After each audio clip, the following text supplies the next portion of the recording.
Hello मेरे प्यारे बच्चों, क्या हाल चाल। बढ़िया सब। आशा करता हूं मेरे प्यारे रसगुल्ले एकदम मजे में होंगे और तैयारी भी जबरदस्त चल रही होगी। तो आपकी तैयारी में चार चांद लगाने के लिए एक लाजवाब क्लास आज हम लेकर के आए हैं।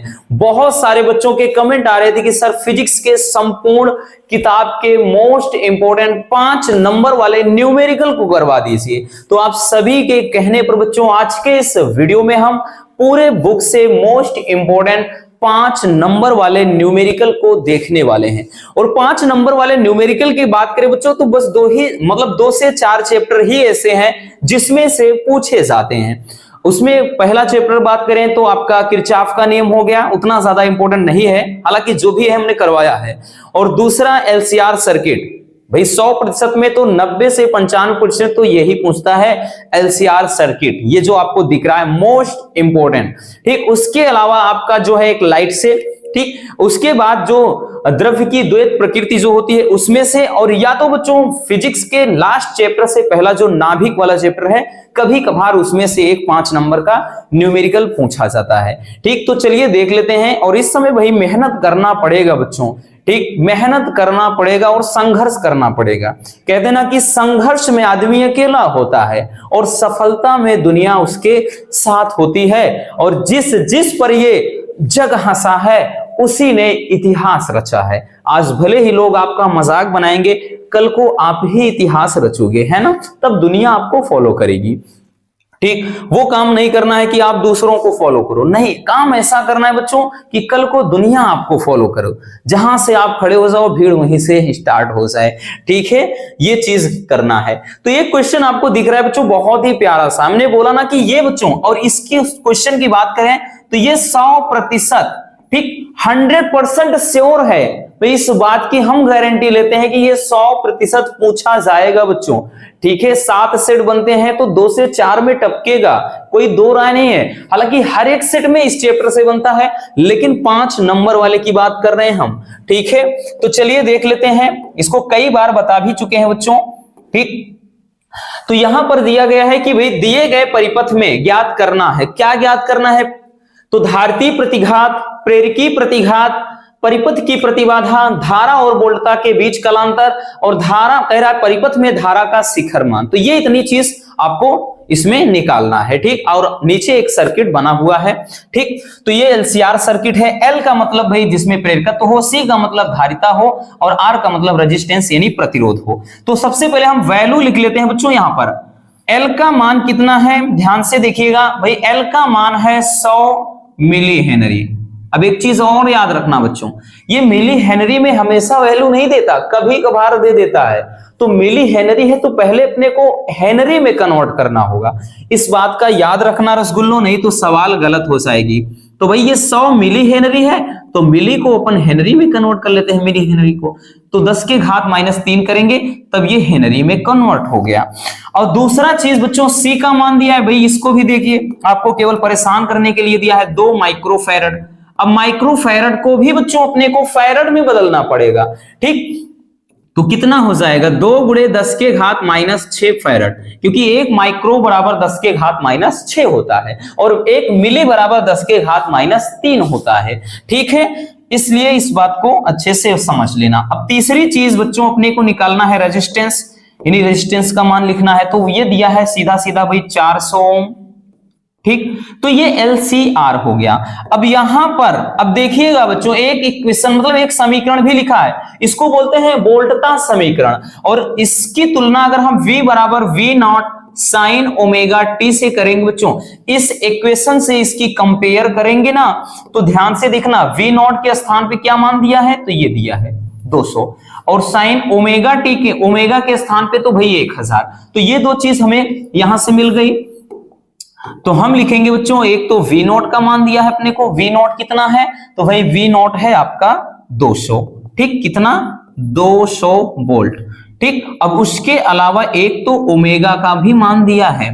तो ओमेगा का मान कितना दिया है बच्चों, तो ये दिया है आपका 1000। ठीक, 1000 दिया है। तो ये वैल्यू हो गए। वैल्यू को हमने क्या किया, इसलिए पुट कर लिया। अब भाई शुरुआत करते हैं क्वेश्चन को। ठीक, अब इसका पोस्टमार्टम हम करते हैं। तो पहली चीज पूछ रहा है कि भाई धारिती प्रतिघात निकालना है। अब धारिती प्रतिघात को बच्चों XC से दर्शाते हैं। क्या निकालना है? धारिती प्रतिघात। धारितीय प्रतिघात, ठीक। तो धारितीय प्रतिघात को किससे दर्शाते हैं? तो हम बता रहे हैं भाई इसको दर्शाते हैं XC से। XC बराबर होता है बच्चों 1/ωc। ये फार्मूला होता है 1/ωc। इस फार्मूले की मदद से हम निकालते हैं धारितीय प्रतिघात। अब धारितीय प्रतिघात निकालेंगे कैसे? तो भाई निकालेंगे XC बराबर बच्चों 1/ओमेगा का मान तो 1000 दे दिया है और C का मान कितना दिया है? तो ये दिया है बच्चों 2 × 10⁻⁶, ठीक है। यानी ऊपर 1 है और नीचे इतना है। अब इसको थोड़ा सही से लिख देते हैं। XC बराबर ये ऊपर ले जाएंगे भाई 10 के घात जो -6 है प्लस में, यानी 1 के बाद 10 मतलब 6 0, ठीक। क्या करना है? 6 0 लगा दीजिए और नीचे ये समझिए ये कितना है? 2000 है। कटने वाली जो चीजें हैं काट देते हैं ना। क्या करेंगे? 3 0 से 3 0 निपट गया और इसको 2 पंजे 10, ठीक। तो XC का मान कितना निकल कर आया बच्चों? XC का मान निकल कर आया 500। कितना? 500 ओम। सब ओम में ही आएगा, याद रखना। तो ये हो गया 500 ओम। ये हमारा पहला आंसर हो जाएगा। दूसरा चीज क्या निकालना है?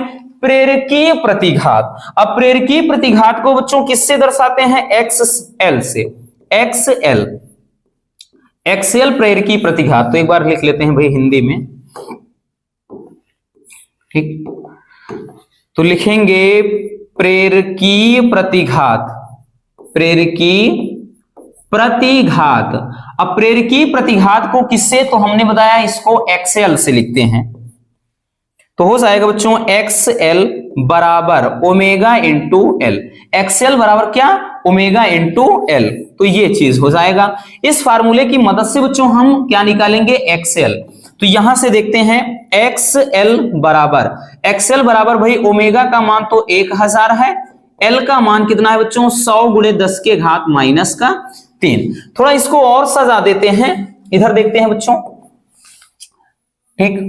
इधर देखिएगा तो ऊपर देखिएगा XL बराबर कितना हो जाएगा बच्चों? देखिए 1 0 इसका ले लेंगे तो यहां 100 हो गया, ठीक। तो भाई ये हो गया 10 के घात 3। 1000 का मतलब 10 के घात 3 और ये 10 के घात -3, ठीक। तो ये वाला क्या है? दोनों खत्म। तो सीधा सीधा कितना बचा? XL बराबर कितना हो गया? तो 100 ओम। XL बराबर कितना आया बच्चों? 100 ओम। और यही हमारा दूसरा आंसर हो जाएगा, ठीक है। XL बोले तो प्रेरकीय प्रतिघात निकल गया। अब निकालेंगे बच्चों परिपथ की प्रतिबाधा, ठीक। परिपथ की हम निकालेंगे प्रतिबाधा। तीसरी चीज निकालेंगे प्रतिबाधा। अब प्रतिबाधा के लिए फार्मूला क्या होता है? तो प्रतिबाधा को दर्शाते हैं बच्चों Z से। Z बराबर रूट में R² प्लस XL और यहां पे अंतर या माइनस से समझिएगा XC का स्क्वायर, ठीक। ये अंतर को दर्शाता है। XL यानी जो प्रेरकीय प्रतिघात और धारितीय प्रतिघात के बीच का अंतर होता है। यहां पर ये जो प्रतीक दिख रहा है इसको बोलते हैं अंतर, ठीक है। ये अंतर का है, यूं समझिएगा, वो माइनस इसको, ठीक। ये चीज तो ये भाई फार्मूला आपका प्रतिबाधा निकालने में मदद करेगा। तो इसकी वजह से हम निकाल रहे हैं बच्चों कितना? Z बराबर लिख लेते हैं। कितना हो जाएगा? वैल्यू पुट करिएगा तो R का मान है 400, तो भाई 400 का स्क्वायर। XL माइनस XC, तो माइनस नहीं बल्कि अंतर, XL और XC का मान, भाई XL का मान तो 100 निकाला है ना, ये देखिए 100 निकाला है और XC वाला कितना है? 500। तो ये हो जाएगा बच्चों 500, ठीक। तो दोनों के बीच का अंतर है, इसका वर्ग करना है, ठीक। तो Z बराबर कितना निकल आया? ये भी हो गया 400 का स्क्वायर और इधर भी हो गया बच्चों 400 का स्क्वायर। इसको माइनस मत समझिएगा कि हाँ माइनस, मतलब अंतर होता है, इतना याद रखना, ठीक। ये चीज हो जाएगा। अब करते क्या है बच्चों? Z जेड बराबर, ध्यान से समझना, इसमें क्या करते हैं भाई, बाहर ले लेते हैं ना, 400 को हम बाहर निकाल लेते हैं, क्योंकि इससे वर्ग करेंगे 400 का, फिर इसका वर्ग करेंगे, बहुत लंबा खींचेगा, बाहर निकाल लेते हैं। बचा क्या, यहाँ पर 1 का वर्ग 1 ही हो जाएगा, यहाँ पर 1 बचा, 1 का वर्ग 1 ही। ठीक, तो ये आ गया आपका जेड बराबर कितना, 400 रूट में 2, इतना ओम, ये भी ओम में ही आएगा।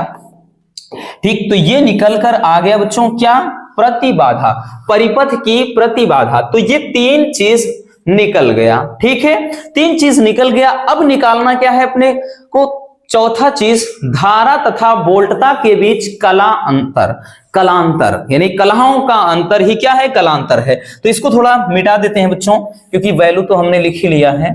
ठीक है, चलिए तो हम कलांतर निकाल लेते हैं। तो भाई चौथी चीज निकालना है, चौथी चीज कलांतर। अब देखिए कलांतर के लिए क्या फार्मूला होता है, हर एक फार्मूले को अपने माइंड में स्टोर कर लेना बच्चों, ये बहुत जरूरी है, हर एक फार्मूले को। तो tan फाई बराबर, क्योंकि एलसीआर सर्किट पूछता है इसलिए जरूरी है, tan फाई बराबर होता है बच्चों एक्सएल और अंतर एक्ससी, यानी एक्सएल और एक्ससी का अंतर, और अपान आर। ठीक, ये क्या है, कलांतर के लिए फार्मूला होता है, यानी इससे हम निकाल पाएंगे कलांतर। ठीक, कलाओं का अंतर। तो चलिए देखते हैं, tan फाई बराबर, tan फाई बराबर क्या हो जाएगा भाई, एक्सएल और एक्ससी, यानी दोनों कलाओं का अंतर कितना निकला है, 400। या लिखना चाहते हैं आप, एक बार ऐसे दर्शा दीजिए, 100 और यहाँ पे 500, इन दोनों का अंतर, और नीचे आर का मान कितना है, 400 है। ठीक, या फिर बराबर करके लिख सकते हैं भाई, ऊपर कितना 400 हो गया और नीचे भी 400, ये फिनिश हो गया। तो आ गया कितना बच्चों, tan फाई बराबर, tan फाई बराबर 1 हो गया।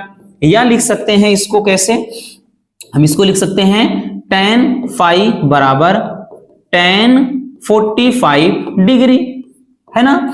तो यहां पर कितना आ गया, तो ये आ जाएगा आपका कितना, फाई बराबर कितना, 45 डिग्री 45 अंश, या फिर π/4, इसी को लिख सकते हैं। ठीक, तो ये हो जाएगा कलांतर। तो इस तरह से हम निकाल सकते हैं कलांतर। ठीक, हर एक फार्मूला अच्छे से तैयार कर लेना बच्चों। ठीक, क्योंकि इससे ज्यादा अतिरिक्त कुछ पूछता है नहीं। ठीक है, कम कर देगा लेकिन ज्यादा नहीं पूछता है। कभी कभार इसमें मतलब कभी कभार आवृत्ति गुणांक पूछ लेता है, नहीं तो बाकी पूछता नहीं है। चलिए सबसे पहले इसको स्क्रीनशॉट कर लीजिए, क्योंकि इधर मिटाएंगे तभी हम जाकर के शिखर मान देखेंगे अगला। चलिए बच्चों हो गया। अब देख लेते हैं शिखर मान। भाई 5वीं चीज निकाल लेते हैं, 4 चीज तो हमने निकाल लिया, और 5वां चीज क्या पूछ रहा है, जो 5वां पूछ रहा है वो कह रहा है कि भाई आप निकालिएगा धारा का शिखर मान, है ना, परिपथ में धारा का शिखर मान। अब निकालेंगे बच्चों धारा का शिखर मान। ठीक, धारा का शिखर मान, ठीक, शिखर मान। तो एलसीआर सर्किट में इस तरह का परिपथ हो तो धारा का जो शिखर मान निकालते हैं, उसके लिए फार्मूला होता है आई नॉट बराबर, ओम का नियम क्या होता है, आई बराबर वी अपान आर होता है बच्चों।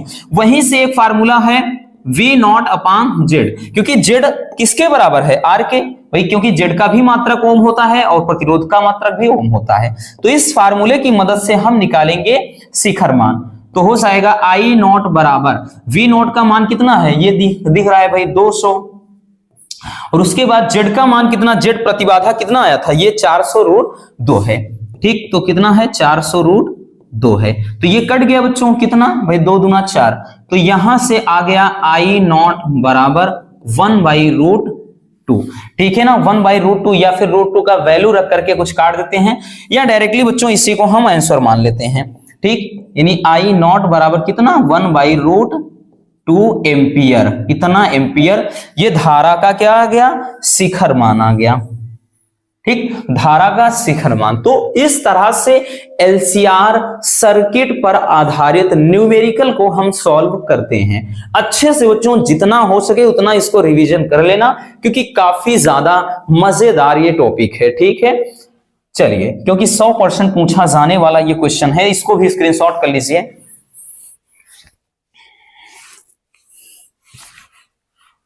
चलिए हो गया। अब चलते हैं नेक्स्ट क्वेश्चन की तरफ।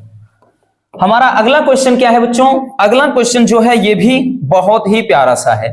ठीक, 2000 बात करें तो बच्चों ये 2021 में भी पूछा था, 22 में भी आया था और 23 में भी ये 5 नंबर में पूछा गया था। ठीक, 2023 में बच्चों ये 5 नंबर में आया था। क्वेश्चन है, एक प्रिज्म के पदार्थ का अपवर्तनांक √2 है, ठीक, एवं प्रिज्म कोण जो है वो 60 अंश है, तो अल्पतम विचलन की स्थिति में ज्ञात कीजिए। क्या क्या ज्ञात करना है बच्चों? पहला है अल्पतम विचलन कोण, आपतन कोण, अपवर्तन कोण और साथ ही साथ निर्गत कोण, इतना चीज ज्ञात करना है। ठीक, चलिए शुरू करते हैं। सबसे पहले वैल्यू जो है भैया उनको हम क्या है रख लेते हैं। ठीक, तो वैल्यू कितना है बच्चों? पदार्थ का अपवर्तनांक दिया है, n का मान दिया है, अपवर्तनांक √2 है, तो n का मान कितना दिया है? n का मान दिया है √2। ठीक, आगे बच्चों क्या है सवाल में, आगे क्या कह रहा है? प्रिज्म कोण बोले तो a का मान भी दे दिया है, तो प्रिज्म कोण कितना दिया है? प्रिज्म कोण भी 60 अंश दे दिया है। ठीक, तो भाई पूछ क्या रहा है? अल्पतम विचलन कोण, अल्पतम विचलन कोण जिसको बोलते हैं, ठीक, डेल्टा m, ये पूछ रहा है। दूसरा आपतन कोण I पूछ रहा है, ठीक, और तीसरा अपवर्तन कोण R पूछ रहा है, और निर्गत कोण यानी निर्गमन कोण पूछ रहा है। ठीक है, चलिए तो देखते हैं कैसे सॉल्व करना है भाई। सबसे पहला हम निकालेंगे किसके लिए भाई? अल्पतम विचलन कोण, ठीक, डेल m या डेल्टा m जिसको बोलते हैं। तो यहां से भाई हम फार्मूला अप्लाई करेंगे बच्चों, कौन सा? प्रिज्म के पदार्थ का अपवर्तनांक वाला, n बराबर sine a plus delta m by 2, ठीक, अपान साइन a बाई 2, ये फार्मूला लगाएंगे। ठीक, तो इस फार्मूले की मदद से बच्चों हम निकालेंगे क्या? अल्पतम विचलन कोण। ठीक है, चलिए देखते हैं। n का मान दिया है √2 बराबर कितना हो जाएगा? साइन, भाई a का मान दिया है 60 अंश, 60 अंश प्लस डेल्टा m बाई 2 हो गया बच्चों, अपान साइन 60 अंश बाई 2, इतना हो गया। ठीक है, इसको और सॉल्व करते हैं, इसको हम और सॉल्व करते हैं, तो ये हो जाएगा √2 बराबर हो जाएगा बच्चों साइन, इसको अलग अलग अगर हम करेंगे भाई तो ये हो जाएगा कितना? एक मिनट यहां से काट देते हैं पहले, 30 अंश, तो लिख देंगे √2 बराबर हो जाएगा साइन 60 अंश प्लस डेल्टा m बाई 2 हो गया बच्चों, और नीचे कितना आ गया है? साइन 30 अंश। ठीक है, साइन 30 अंश हो गया है, इतना हो गया। ठीक है, इसको इधर है। चलिए अब क्या करते हैं? साइन 30 अंश का इधर गुणा करा देते हैं, तो जब इधर गुणा कराएंगे बच्चों तो कितना हो जाएगा? √2 इंटू साइन 30 अंश, √2 इंटू साइन 30 अंश बराबर इधर हो जाएगा साइन 60 अंश प्लस डेल्टा m बाई 2। ठीक, अब साइन 30 अंश का मान 1/2 होता है। ठीक है ना, कितना होता है बच्चों? 1/2, तो √2, ठीक, साइन 30 अंश का मान 1/2, तो ये नीचे 2 हो गया, बराबर यहां पर हो जाएगा साइन 60 अंश प्लस डेल्टा m बाई 2, क्योंकि थोड़ा लेंदी क्वेश्चन है, ठीक, इसलिए परेशान नहीं होना है। अब देखिए ऊपर नीचे हम √2 का अगर हम परमेयीकरण कर देते हैं, √2 का ऊपर नीचे, तो ऊपर तो 2 हो जाएगा और नीचे 2√2 हो जाएगा। ठीक, बराबर बच्चों ये हो जाएगा साइन 60 अंश, ठीक, 60 अंश प्लस डेल्टा m बाई 2, ये हो जाएगा। ठीक, अब देखिए बच्चों ये से ये कट गया, तो बचा क्या? यहां पर क्या बचा? ये बच गया आपका 1/√2, 1/√2 हो गया, और इधर क्या हो गया? साइन 60 अंश प्लस डेल्टा m बाई 2 हो गया। अब ये रूट जो दिख रहा है बच्चों 1/√2, ये कितने अंश का मान है? जरा सोचिएगा, ये साइन कितने अंश का मान है? तो 1/√2 हो गया बच्चों, ये साइन 45 अंश का मान है। साइन 45 अंश बराबर इधर हो गया साइन 60 अंश प्लस डेल्टा m बाई 2। ठीक, तो साइन से साइन फिनिश, इधर बचा कितना? 45 अंश बराबर इधर हो गया 60 अंश प्लस डेल्टा m बटे 2। भाई इसका गुणा करा देते हैं तो ये हो गया 45 दूना 90 हो गया, बराबर इधर क्या है 60 अंश प्लस डेल्टा एम। हमें चाहिए बच्चों डेल्टा एम। डेल्टा एम बराबर कितना आ गया, तो ये हो जाएगा 90 माइनस 60। ठीक, तो डेल्टा एम बराबर कितना आ गया, ये आ गया 30 अंश। जो डेल्टा एम का मान निकल कर आया वो कितना आया, 30 अंश। तो देख सकते हैं कितना लाजवाब ये न्यूमेरिकल है। इसको हम इजी नहीं बोल सकते और बहुत ज्यादा कठिन भी नहीं बोल सकते। ठीक, पहला ही जो चीज निकालना है वो थोड़ा लेंदी है, बाकी ये जो आपको दिख रहे हैं ना, ये तो एकदम चुटकियों में निकल जाएंगे, इनके लिए ज्यादा मेहनत करना नहीं है। ठीक, जो पहला निकालना था अल्पतम विचलन कोण, उसी में थोड़ा दिक्कत है। ठीक, तो इस तरह से हम निकालेंगे, समझ में आ गया। ठीक, बहुत ही सिंपल तरीके से निकालेंगे भाई, फार्मूला ये चीज है। ठीक है, ऐसे करके वहां पर निकाल लिया। चलिए इसको स्क्रीनशॉट कर लीजिए, फिर हम निकालते हैं दूसरा आपतन कोण। ठीक,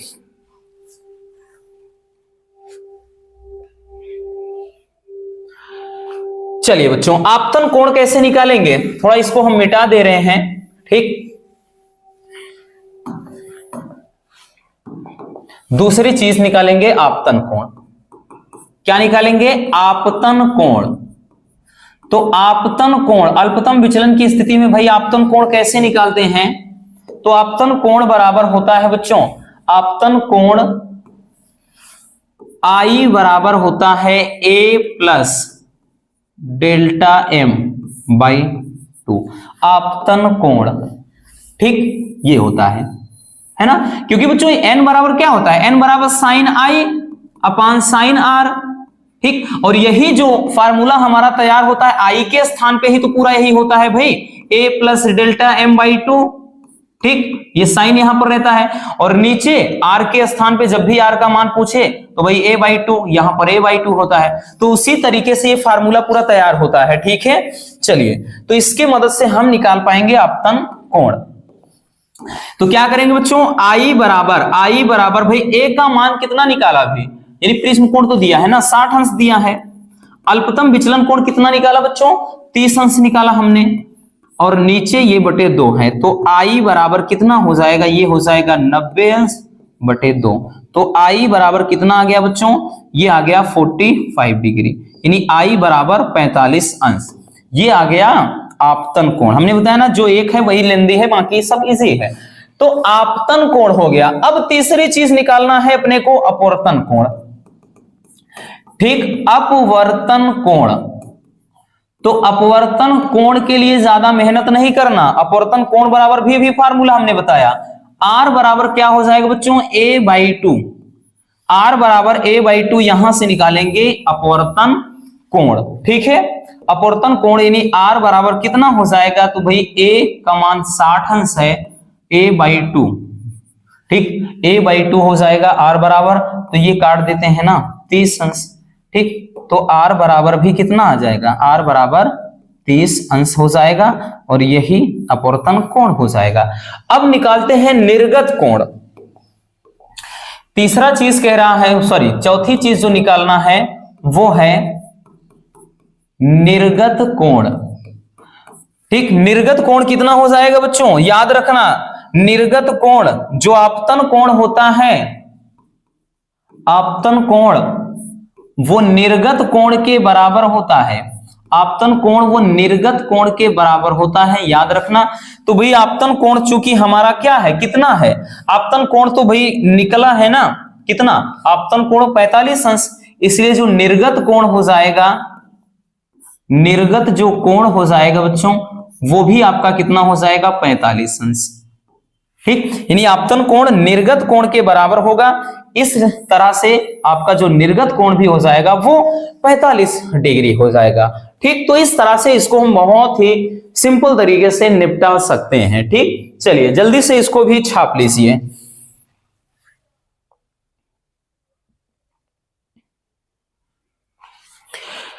हो गया बच्चों, चलिए अब चलते हैं नेक्स्ट क्वेश्चन की तरफ। हमारा अगला क्वेश्चन क्या है, ठीक, अगला क्वेश्चन देखते हैं बच्चों।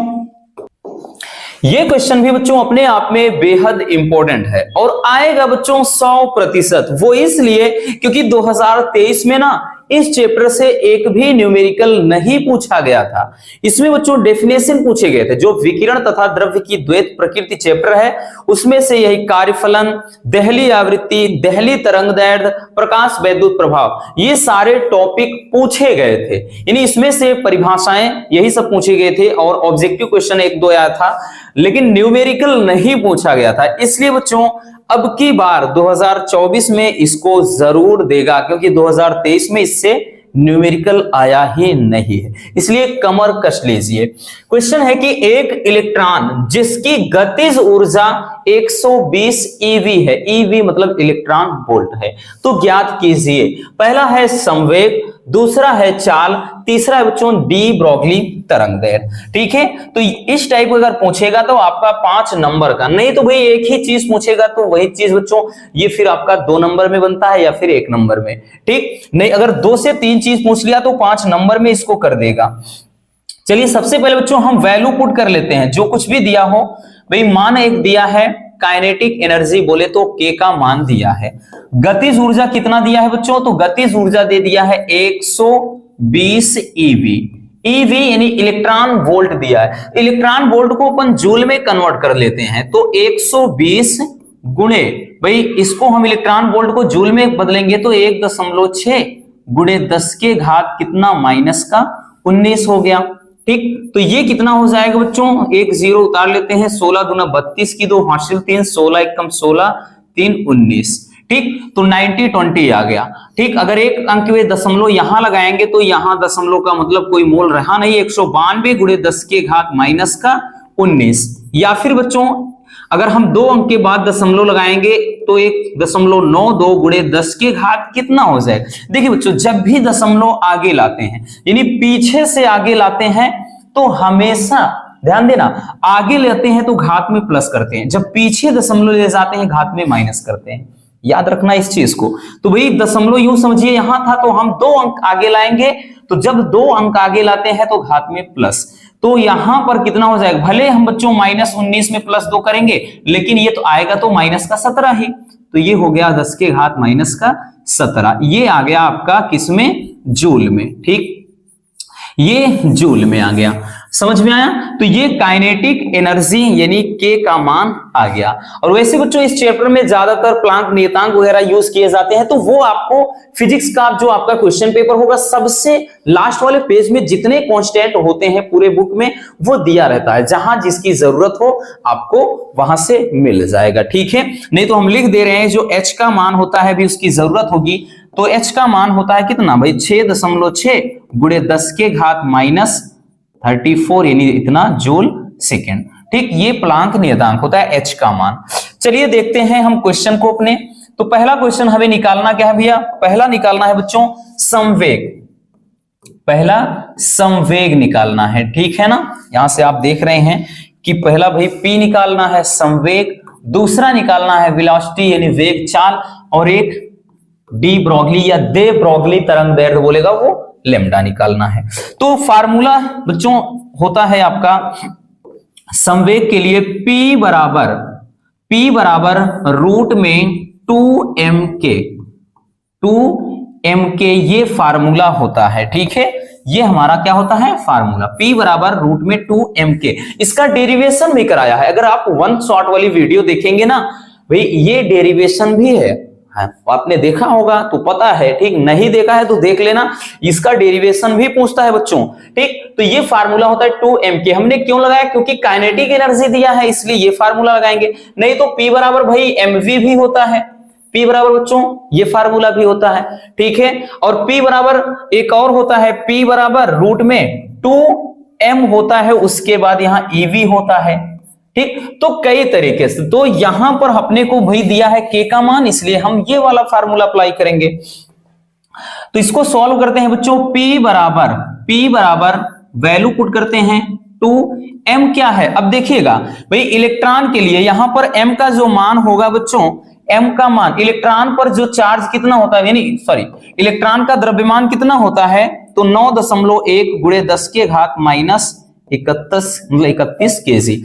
ये इलेक्ट्रॉन पर मतलब इलेक्ट्रॉन का द्रव्यमान होता है। 9.1 गुणे 10 के घात -31 केजी। हमने बताया ना, आपको परेशान नहीं होना, आपको नहीं याद है, नहीं पता है, डोंट वरी, क्योंकि ये आपके फिजिक्स के सबसे लास्ट वाले, ठीक, जो क्वेश्चन पेपर होगा उसमें दिया रहता है सारा का सारा वैल्यू। ठीक, चलिए तो यहां से क्या करेंगे भाई, वैल्यू m का मान तो 9.1 इंटू 10 की पावर -31 हो गया बच्चों, और k का मान तो 1.92 आ गया है गुणे 10 के घात -17। ठीक, ये हो जाएगा। तो यहां से हम निकालेंगे बच्चों p बराबर इसका हम गुणा कर लेते हैं, इसका हम गुणा करेंगे। एक मिनट, थोड़ा गुणा चेक कर लेते हैं कितना है। तो ये 2 हो गया, उसके बाद 1.92, तो ये आ गया, ठीक, 17.9, उसके बाद 34। हाँ, ये आएगा बच्चों आपका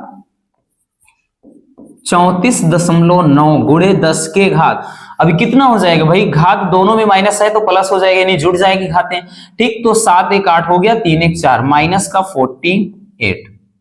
ठीक, अब इसको क्या करेंगे भाई, ये करणी में है, इसको अगर बाहर निकालना होगा बच्चों तो क्या करना होगा अपने को भाई, अगर इसको बाहर निकालना होगा तो P बराबर कितना हो जाएगा भाई, 6 6 36 ज्यादा हो जाएगा, ये आएगा कितना 5.9 बार में।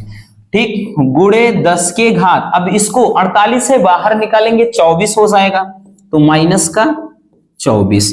ठीक, तो ये इतना किलोग्राम मीटर पर सेकंड, ये आ गया बच्चों संवेग। ठीक, किसका मान आ गया, तो ये आ गया P का मान। तो बहुत ही प्यारा सा ये क्वेश्चन है, बहुत ज्यादा आपको उलझना नहीं है बच्चों, बहुत ही सिंपल तरीके से ऐसे सॉल्व करना है। ठीक, इंपॉर्टेंट है इसलिए बोल रहे हैं क्योंकि बच्चों 2023 में गैप किया है और 2022 का क्वेश्चन पेपर आप उठाएंगे ना, तो इस चैप्टर से मतलब 3 से 4 सेट में क्वेश्चन आया था, तो पूरी की पूरी तैयारी में है, इसलिए बच्चों अच्छे से इसको देख लेना। चलिए अब दूसरा चीज क्या निकालना है, तो दूसरा चीज भाई अपने को निकालना है चाल। ठीक, चाल इसका। ठीक, तो चाल के लिए भाई फार्मूला क्या होगा, इसी से काम हो जाएगा बच्चों। P बराबर, अभी इसके पहले हमने बताया एक फार्मूला, P बराबर mv। ठीक, संवेग बराबर क्या है, द्रव्यमान गुणे वेग, तो P बराबर m इंटू v। यहां से हम चाल इसलिए निकाल पाएंगे, इसके अलावा कुछ लगाने की जरूरत है नहीं, क्योंकि अपने को भाई m का मान भी मालूम है और P का मान भी पता हो गया है। तो v बराबर पक्षांतर करेंगे तो P अपान m हो जाएगा। ठीक, तो v बराबर P का वैल्यू कितना है बच्चों, तो P का वैल्यू ये दिख रहा है 5.9 गुणे 10 के घात कितना -24 अपान कितना, m का मान तो इलेक्ट्रॉन पर चार्ज जो होता है, यानी द्रव्यमान, सॉरी चार्ज कह रहे हैं, मतलब इलेक्ट्रॉन का द्रव्यमान 9.1 गुणे 10 के घात -31। ठीक, अब इसको काट देते हैं, इसको काट देते हैं बच्चों, तो 9 कितनी बार में जाएगा, 9 5 45, 9 6 54। ठीक, ये आएगा 0.6, उसके बाद हासिल हो जाएगा 3, हाँ 4 बार में जाएगा, तो ये हो जाएगा v बराबर 0.64 इंटू 10 की पावर कितना भाई, ये माइनस का 31 से ऊपर जाएगा प्लस हो जाएगा, तो ये घात वाला भाई ज्यादा है, तो 31 में से 24 गए कितना बच्चों, तो 11 में से 4 गए 7, यानी 10 के घात 7 हो जाएगा प्लस में। तो v बराबर कितना हो गया, एक अंक। हमने कहा ना जब भी घात पीछे ले जाएंगे तो माइनस होता है, सॉरी मतलब ये दशमलव जब पीछे ले जाएंगे तो माइनस, और जब आगे ले जाते हैं दशमलव तो घात में प्लस। तो हम पीछे ले जा रहे हैं तो एक अंक खिसका देंगे, 6.4 हो जाएगा गुणे 10 के घात ये 6 मीटर प्रति सेकंड। ये घातों का कॉम्बिनेशन बहुत ज्यादा जरूरी है, बच्चे इसमें कंफ्यूज हो जाते हैं।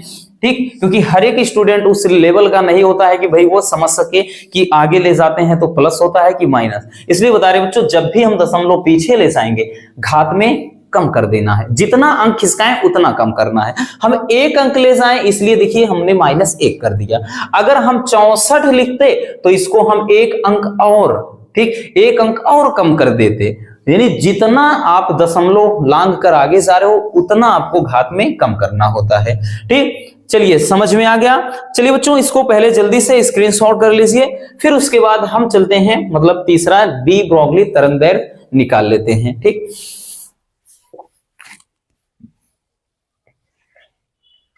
चलिए हो गया बच्चों। अब हम निकाल लेते हैं डी ब्रोगली तरंगदैर्घ्य।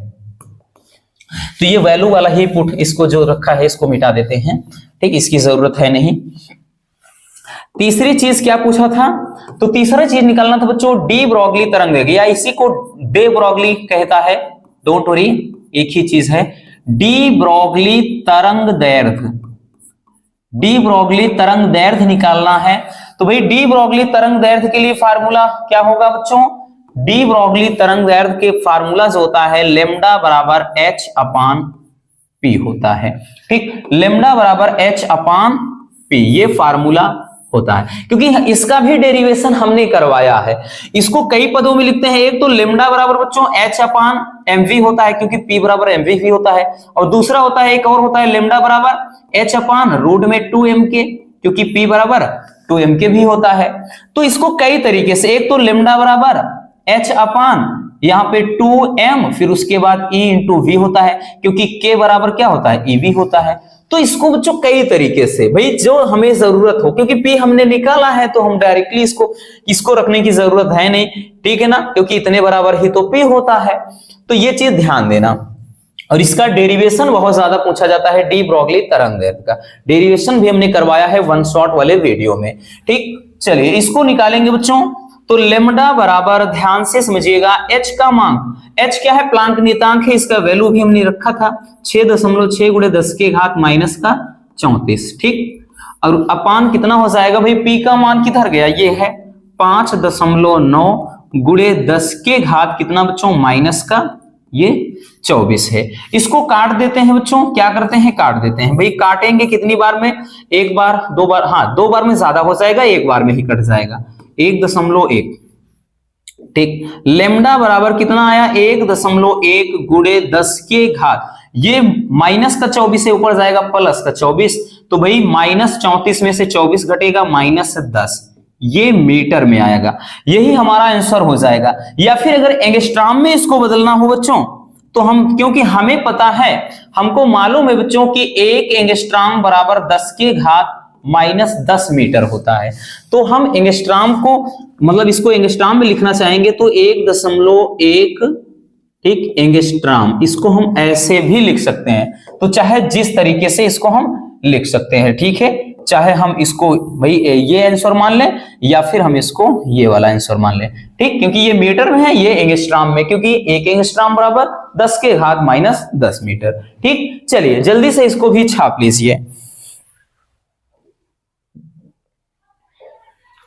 हो गया बच्चों। तो आज के इस वीडियो में इतना ही देखना है, ठीक। इसी तरह बच्चों हम 2-3 वीडियो के माध्यम से और भी जो लेंदी, यानी ज्यादातर कोशिश होगी, ठीक, क्योंकि आप सबके कमेंट ही आ रहे हैं कि सर पार्ट 2 वाले जो पीछे चैप्टर के न्यूमेरिकल है उनको करवाइए। तो बच्चों हम वही करेंगे, ज्यादा से ज्यादा हम जो आपके पार्ट 2 में है उनका निपटारा करेंगे पीछे के चैप्टर। तो इसी तरह हम 2-3 वीडियो के माध्यम से सब निपटा देंगे, डोंट वरी। तो बस आज के इस वीडियो में इतना ही। उम्मीद है ये वीडियो आपके लिए काफी ज्यादा हेल्पफुल रही होगी। अगर वीडियो पसंद आई हो तो प्यार से एक लाइक जरूर कर देना, और नए हैं तो चैनल को सब्सक्राइब जरूर कर लीजिए। मिलते हैं किसी और शानदार टॉपिक के साथ। Love you, bye bye, take care, और हाँ प्यारा सा कमेंट बिल्कुल कर दीजिएगा।